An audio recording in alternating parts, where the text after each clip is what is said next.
Okay, it's that time of year again. It's what's in the bag, and for this season there's 2 new additions in key areas of the bag. Okay, so let's get straight into it, and we're going to start at the top of the bag with the big dog, and this is actually the first new addition to the bag.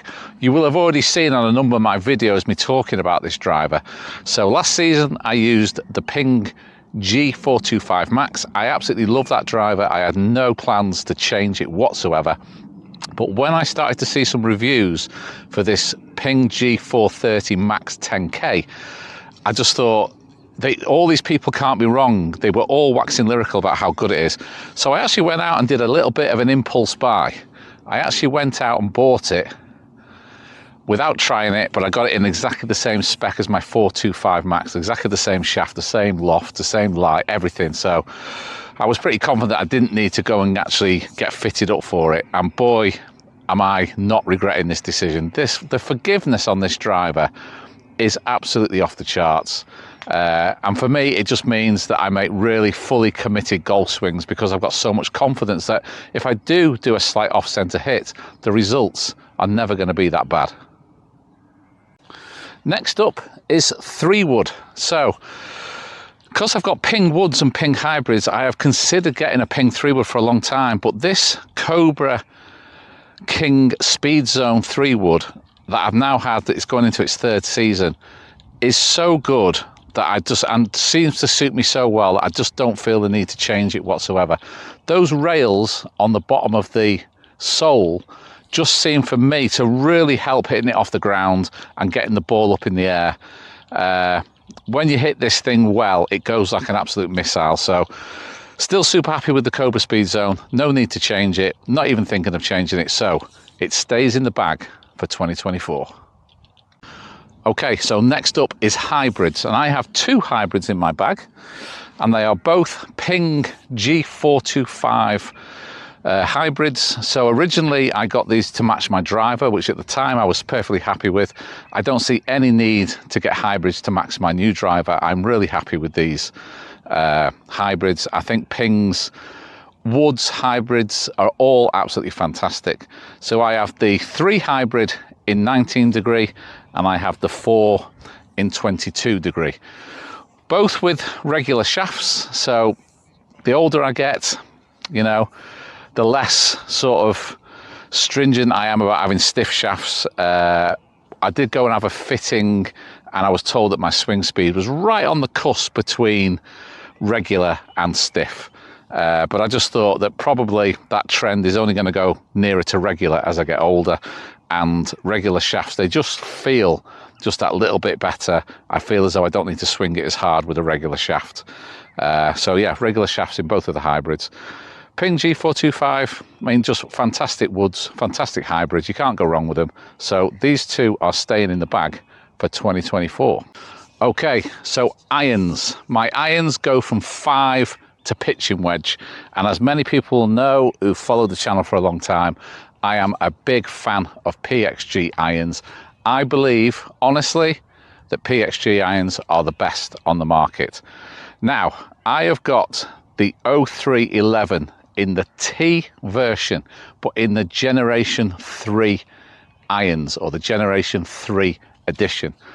I have tried Gen 4, I have tried Gen 5, and if you remember a video not too long ago in the autumn, I went for a fitting at PXG Philadelphia, and I tried out their new 0317 Tour irons, and they were the first ones that really tempted me to move away from these Generation 3. They were very impressive, and for me, the reason I've stayed with Generation 3 is that the feel through strike, the feel off the club face on these Gen 3s is just like melted butter. It just feels like violins are playing when you hit it out the middle, but you still get the ball speed, you still get the performance, you still get the spin, and that's really a combination that is very hard to beat. On the Gen 4, the Gen 5, and the Gen 6 in their 0311P, I think they are, the ball speed, the ball comes off the faces too quick. They'd lost a little bit of the feel of the Gen 3s. But on those 0317 Ts that I tried, the feel on those was very, very good. and I was very tempted to get a set of those. But after I kind of sat down in the cold light of day, I still absolutely love these irons. I hit these irons fantastic. I just, you know, just didn't feel the reason to go and change for the sake of just changing.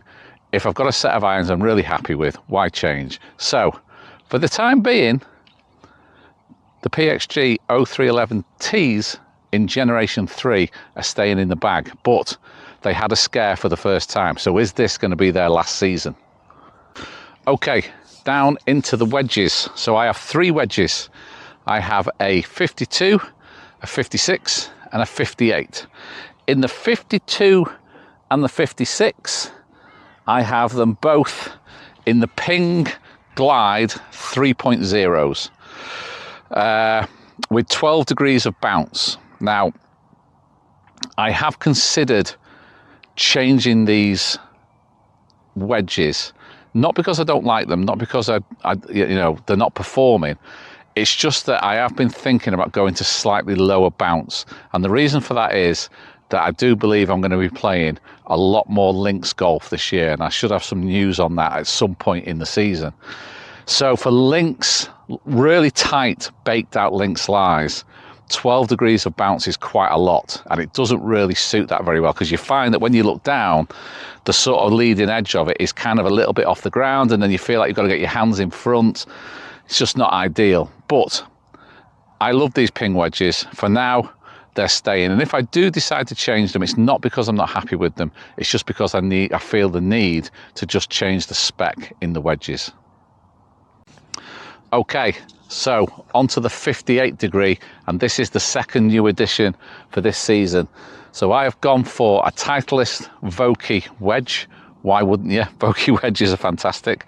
And I got it in the SM10 in 58 degree in the jet black, which I think I just love the way it looks. I don't know what, it's just something about that black finish that I really like.